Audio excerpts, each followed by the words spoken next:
তো তারপর দেখো আমার মেয়ে সুন্দর করে কত সুন্দর আলপনা দিয়েছে।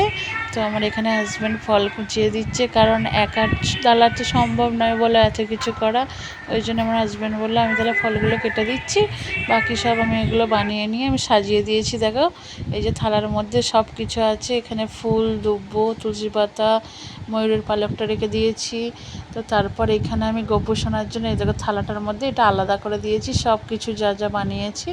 তো এখানে দেখো কর্পূরদানি, চন্দন ঘষে রেখেছি, বাতাসা, তারপরে এই যে পঞ্চপ্রদীপ সাজিয়ে দিয়েছি তেল দিয়ে, তুলো দিয়ে, এখানে দানাদার আছে। তো যা যা তৈরি করেছি সব কিছু সাজিয়ে দিয়েছি। এই যে ক্ষীরটা দেখছো, এই ক্ষীরটাও আমরা বানিয়েছি ঘরে। তো কত সুন্দর, মানে আমি চাই গপুকে আমি নিজের হাতে সব কিছু বানিয়ে দেওয়ার চেষ্টা করেছি যতটা পেরেছি। তো তারপরে এখানে নৈবেদ্য সাজানো হয়েছে, পঞ্চদেবতা, তারপরে নবগ্রহ দেবতা, আমার গপু সোনার এই যে ফলগুলো কেটে রেখে দিয়েছি দেখো।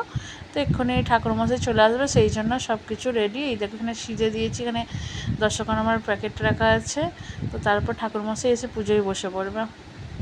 এই ক্ষীরটা আমার হাজব্যান্ড বানিয়েছে, আমি দেখিয়ে দিয়েছি, আমি রেডি হচ্ছিলাম সেই জন্য বানিয়ে দিয়েছি। এখানে মালপোয়া আছে, ফুরুলি, আলু ভাজা আছে, বড়া, লুচি, তারপর এই যে এখানে ফুল, দুব্বো, তুলসী পাতা, এই যে গোপু সোনার ড্রেসটা দেখছি এটা আর একবার ঠাকুরমশাই স্নান করিয়ে পরায়।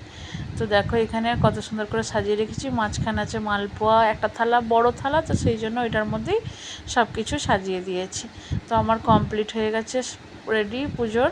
তো ঠাকুরমশাই এসে গেছে, এই দেখো পুজোয় বসবে। আগে প্রথম ঠাকুরমশাই আমার গোপু সোনাকে স্নান করাবে, তো তারপর পুজো হবে। এই দেখো আমার গোপু সোনাকে বসিয়ে দিয়েছে থালাটার মধ্যে, কারণ এবার দুধ, গঙ্গা জল সব কিছু দিয়ে আমার গোপু সোনাকে স্নান করাবে। আমি শাঁখ বাজাচ্ছি এখানে বসে।